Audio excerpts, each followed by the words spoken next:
Hey, WrestleTakers, welcome to my first YouTube live video WrestleTake. Coming at you, just wanted to give my quick reaction to WWE Hell in a Cell 2019. The main event is really the main gist of what I want to talk about right now. I just finished watching the pay-per-view. This pay-per-view really didn't have a lot of matches announced on it as of yesterday. Then today, we got all these matches. It ended up being 9 matches total on the card, counting the kickoff show. Anyhow, let's jump right into the WWE main event of this card, which was Seth Rollins versus Bray Wyatt, or The Fiend, for the WWE Universal Championship. The match started off great. Seth Rollins came out first, as he should have for this match, because The Fiend is the featured attraction. And The Fiend comes out to his music, which is now a remix version of his theme, of Bray Wyatt's theme, with with the lyrics back in, which was a nice touch. And then they kept the red lights on. So you had this red light, then the red cage. It looked really different. This is something other promotions have kind of played with lights in different settings. This is the first time I remember WWE doing this, certainly in recent memory. Over the last 5 years or so, I can't remember them doing anything like this. So this was really cool. It really set the mood. And it started off as a great match. And Bray Wyatt took the first part of the match, dominating. And they had the weapons. They had the just throwing different weapons out there and different moves out there. And Bray Wyatt, again, dominating the first part of the match. And then the middle of the match, Seth Rollins started kind of taking over. He went through this segment where he just started landing curb stomp after curb stomp. That's the old name of the finisher. Of course, it's been called the Stomp for a while. And he landed that move over and over again. And I'm typically not a big fan of people hitting their finisher more than once. WWE has been one of the big culprits of wrestling companies having people hit their finisher more than one time. If you basically, in this day and age, as we know, if you get pinned when your opponent hits you with a finishing move one time, you're basically a glorified jobber at this point. But Seth Rollins hit his finisher multiple times. I don't even know. Then he even went to his pedigree finisher, which is Triple H's finisher, that Seth Rollins once in a while pulls out whenever he really needs something, whenever the stomp isn't getting the job done. So he hit that, and it still didn't keep Bray Wyatt down. I think he kicked out at 1 after a pedigree.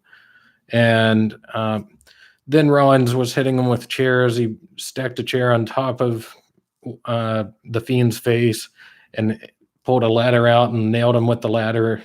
And then he got a toolbox out from under the ring, which was cool. It looked like maybe the real toolbox used to break the ring down and put it together.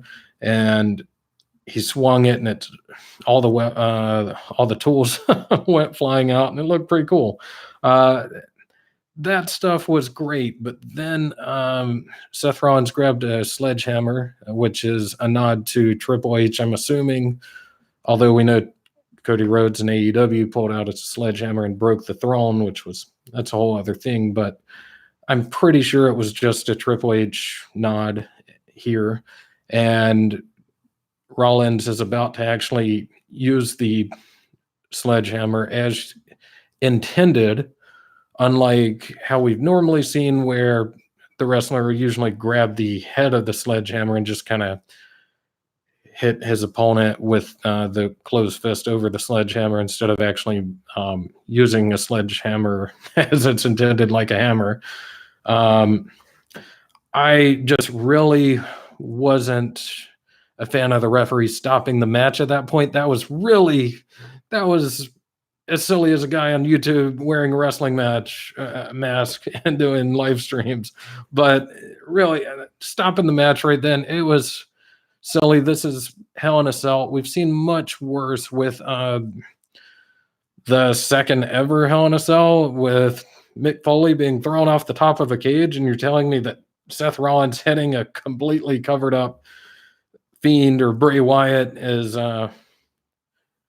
worse? No, that's silly. This is ridiculous. And the crowd let them know it. The crowd started chanting, BS. And then they had all kinds of chants, but that one really stuck out, that the BS chant. And then, Rollins comes over to Bray Wyatt again, and then Wyatt, of course, throws Seth Rollins into the mandible claw, and then drags him outside the ring, does another mandible claw. He does the Sister Abigail move, and then he pulls up the apron, not the apron, the protective mat that's covering the poured concrete, whatever floor. It was in Sacramento. I'm not sure exactly what arena that was. Something arena, preferably, probably a basketball arena. And anyhow, that very hard floor. He does another Sister Abigail. The crowd starts chanting, "Restart the match," which I totally agree with. They should have just restarted the match and had a finish. Even if Seth Rollins goes over, give this crowd a finish. And not that would have been a popular finish, but at least it would have been a real finish to the match.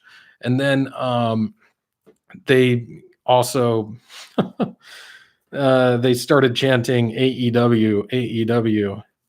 You can't blame them. I can't blame them. We wouldn't have got this kind of finish with that company.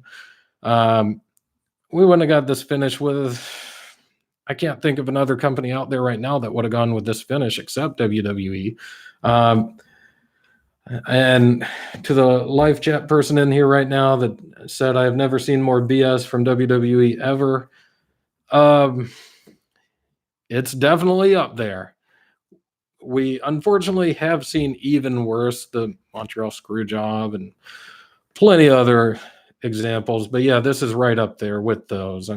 This was not a good look. This was not a good finish. I guess it's their way of protecting the Fiend while keeping the belt on Seth Rollins.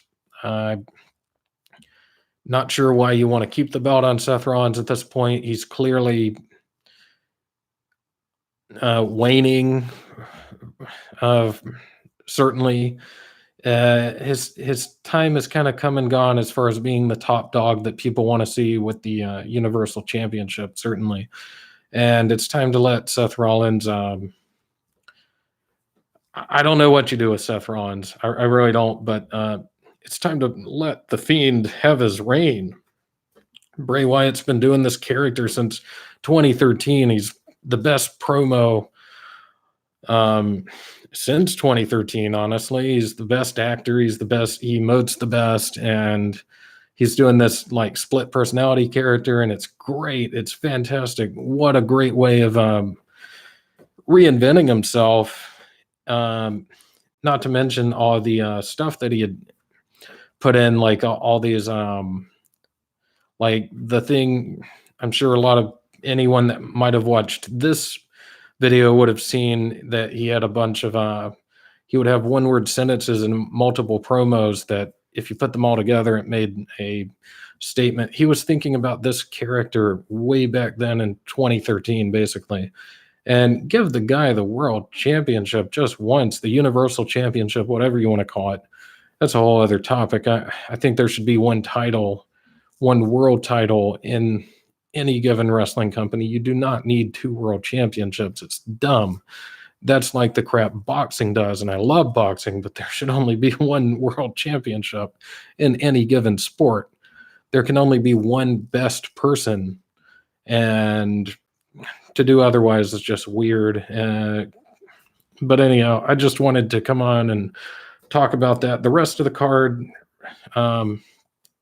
the Becky Lynch versus Sasha Banks match, that was really good. That was really fun. I enjoyed that. I did. I got a little nervous whenever they had a couple of the spots with the chairs. One of the spots in particular in the ring, it looks, I mean, to look at it, you're like, maybe I'm overreacting. But when Becky put the chair like tilted over with the legs up, I just kept imagining some horrific accident where someone like catches their eye on that chair or something. It just, I maybe I'm overreacting.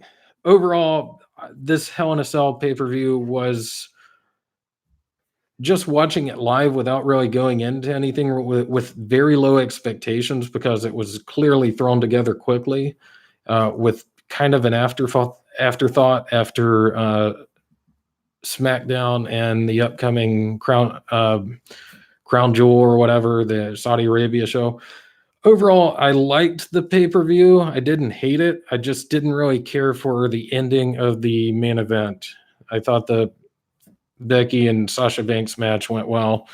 I thought the Charlotte versus Bayley match, that should have been the finish in Charlotte, North Carolina at Clash of Champions. That's my opinion.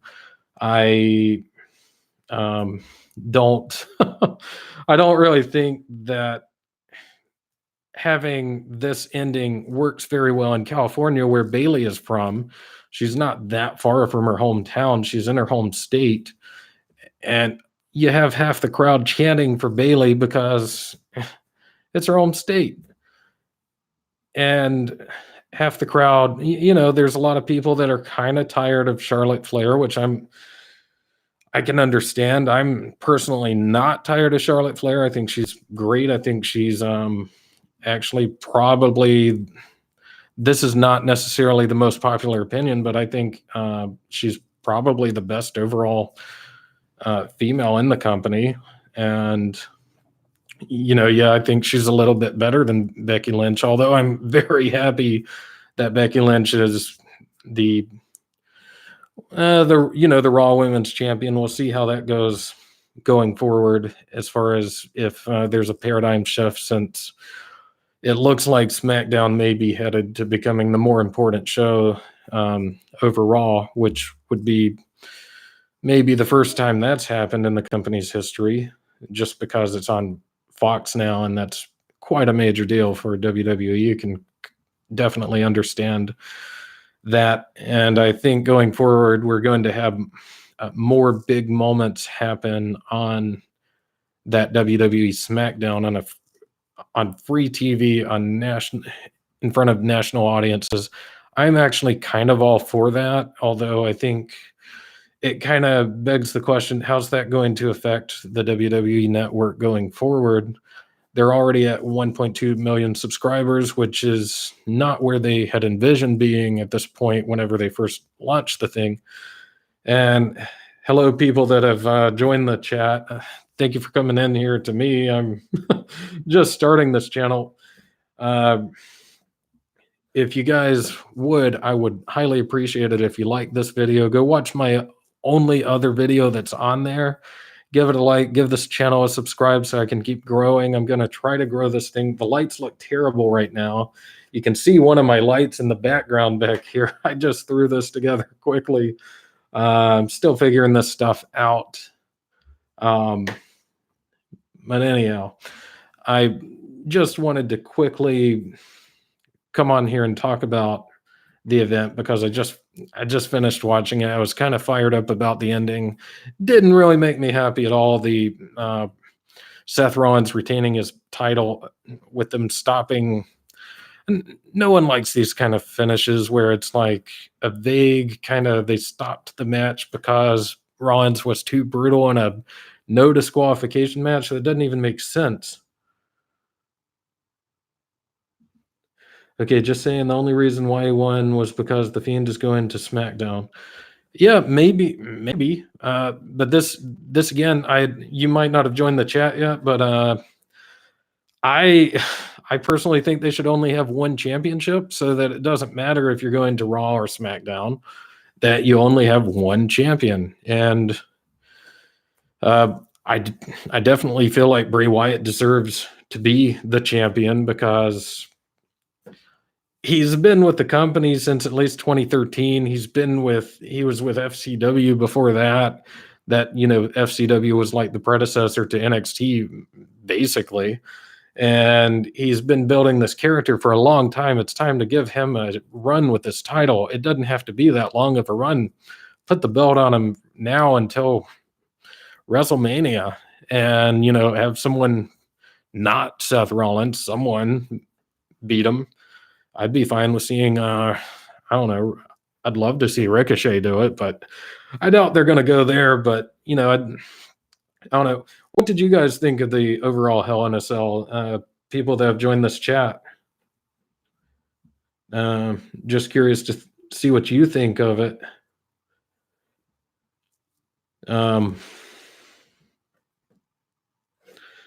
I do like Seth Rollins. I think he's kind of peaked and he's kind of going down.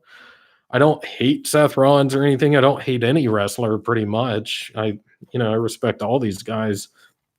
But there's definitely people have their peaks and then they have their valleys, and I think Seth Rollins is definitely on a downswing.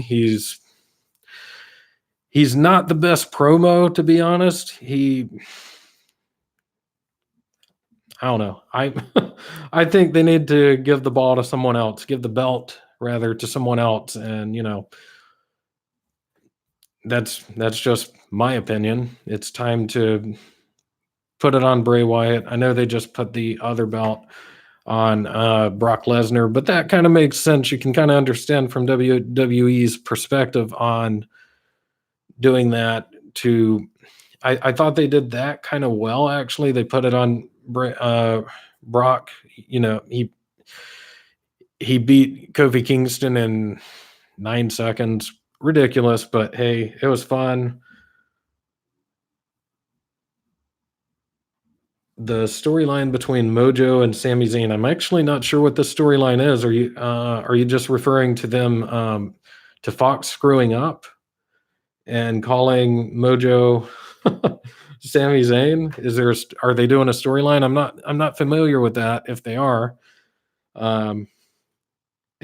hey, good for Mojo, because what have they done with him? They got the guy, just like a lot of their talent right now. They've got bunch of guys in the back doing absolutely nothing. So we'll see if they actually do anything with that. I'm sure Zayn would be happy to do something besides be Shinsuke Nakamura's manager. Although that's a whole other topic. I don't want to get too far out there, but I think we do need more managers. Case in point, Seth Rollins is very weak promos. He sucks at promos right now. They sound so geeky, so terrible. I'm not saying I could cut a great promo myself, but I'm not a pro wrestler.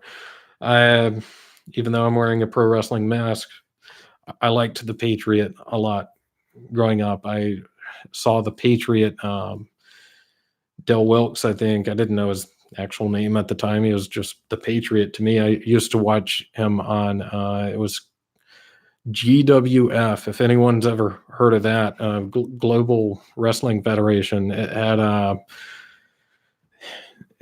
you get some of those matches on the network, actually, although it's more USWA side of that equation. That's a whole other, way other topic. Okay, tomorrow, someone said tomorrow, Raw, we should do a reaction together on both. On the channel. I'll gladly show up here tomorrow night after Raw goes off the air and do some more reactions, see what they do tomorrow night. I guess we get a preview of the WWE draft. We'll see if they actually stick to their draft this time. I know they did that Superstar Shakeup, which went nowhere. Once again, they did one like a year ago, even before that. probably like a year and a half ago at this point. But anyhow, we'll see. We'll see what happens with all that if they actually stick to that. I think it's one of those things. I really don't trust WWE to ever stick to a draft that strongly. I think they will at first here simply because of the new Fox deal. But I think at some point, um, I don't know. I just feel like at some point Fox might. WWE is new. SmackDown is new for Fox right now. So they're going to care up front. But I think after a year or so, that stuff might fall by the wayside a little bit, where you get wrestlers on both shows again. Um, I just don't think they're going to stick to their guns on that completely. I mean, it is WWE is the same company. Raw and SmackDown are run by the same company. And there's going to be stuff where USA is like, hey, we've had this long relationship. We need some of these people on our channel too. And I think you're still going to get that. I don't think you're going to get that many um, exclusive people that really matter on those two channels for that long of a term. But we'll see. Hulk Hogan versus Ric Flair. That is a funny gimmick to make the crown jewel, I guess the crown prince in Saudi Arabia happy. It's kind of a silly thing, especially since they're doing it right before Survivor Series, where they don't even do Survivors. It's not really Survivor Series anymore, hardly. They have one Survivor Series match, which is Team Raw versus Team SmackDown, which this year maybe since they're doing that draft, they can kind of do something, but they're going to be brand new teams. We'll see. But going back to the Hogan versus Flair, Team Hogan versus Team Flair thing, Crown Jewel is a glorified. We all know it. It's a glorified house show. Yeah, it'll be fun seeing Hogan and Flair there. It's always entertaining seeing those guys. It's not going to really matter, of course. It'll just be something. It'll be something to watch on Halloween. You know, what do you think about it? Are you looking forward to it? I'm not really looking that forward or not looking forward to Crown Jewel. It's one of those things. It's going to be on. I'm not going to not watch it because I mean, I subscribe to the network. You probably subscribe to the network. You're going to watch it because it's there. But as far as getting excited for it this year, yeah, not really excited about it. But I will watch. Yeah, you're watching too. That's great. uh, I just don't. I don't know. I personally am more invested right now as far as watching day to day or week to week rather in AEW than WWE. AEW is newer, it's fresher. I'm curious to see what they're going to do with their storylines. The matches are way better at this point. But we gotta. That doesn't mean I'm gonna stop watching WWE. I don't believe in I'm kind of the philosophy of AEW, which is they're not really at a war. Yeah, there's going to be competition. They're going to both be putting out content that they hope gets the most eyeballs. Of course, that's just companies in general. But I don't really care that much about the AEW and WWE so-called war that a lot of people online are really pumping up. AEW is not going to put WWE out of business. That's absolutely silly and ridiculous. I think it's one of these things where there's going to be alternatives for everyone. There already has been for years now, but AEW is kind of making more casual people aware of that, and more people that used to watch wrestling, they're going to come back. That's absolutely true. I'm kind of one of those, although I came back early. I got out of wrestling back in around 2001 or so when WWE bought WCW. I was like, well, great. They bought their competition. What's the point? This is going to go to crap. They did that invasion angle, and WWE could not help themselves. Vince McMahon has too big of an ego, and WWE squashed WCW and ECW in that invasion angle. It was ridiculous. They could have made so much more money. They could have kept so much more eyeballs on that if they would have just done it properly, but they didn't. And yeah, it is what it is. And this is, I think AEW is here to stay. I think they're going to get big names. They've already got big, they're building big names. They've already got big names as far as people that are like hardcore wrestling fans already know Kenny Omega. They know the Young Bucks. They know these guys, but I think they're going to get a couple of more big names over time. People that are more already established household names, but they're not going to rely on that the way WWE does now. And it's funny, WWE, back then WWF, used to make fun of WCW for this, where they had the Hulk Hogan and Nacho Man. They called him the Huckster and the Nacho Man. I don't know if you remember this. This was back in the 90s. They made fun of them. And look, what's WWE doing? They're bringing Hogan to Saudi Arabia at the end of this month. It's kind of funny, kind of ridiculous, but it's what it is. It's a business. Team AEW versus Team WWE at the next pay-per-view. I'd be on board with that. AEW certainly would be on board with that. Some people in WWE would be on board with that, but we know Vince wouldn't be, and Triple H certainly wouldn't be, and you can't blame them because it would put more eyeballs on AEW, and WWE is the top company. That's never going to happen. That's okay. Anyhow, thanks for checking out my live stream. I'm going to go for tonight. It's already 11. I got to work tomorrow because this isn't paying the bills yet. So anyhow, thank you for checking me out. Definitely subscribe and watch my videos, do likes, all that stuff. Share if you want to. That'd be great. I'm going to try to slowly build this channel up and not have stuff like the light showing in the background all the time. I'm just still figuring this stuff out, though. But anyhow, thank you very much. And I'm glad you liked the pay-per-view. I know we didn't like that ending. It was an inconclusive ending, but we'll watch Raw tomorrow. I'll be here tomorrow night with another live stream tomorrow. So I look forward to seeing you there, man. Yes, tomorrow. I can't do tomorrow at 8 Eastern time. I'll be on here probably around 11 Eastern time with a live stream after Raw goes off the air, or whatever time Raw goes off the air. I'll run up here into my studio and do this thing. All right. So I'll be there. If you're here, great. If not, then I don't know. You can comment afterwards. But talk to you soon, man.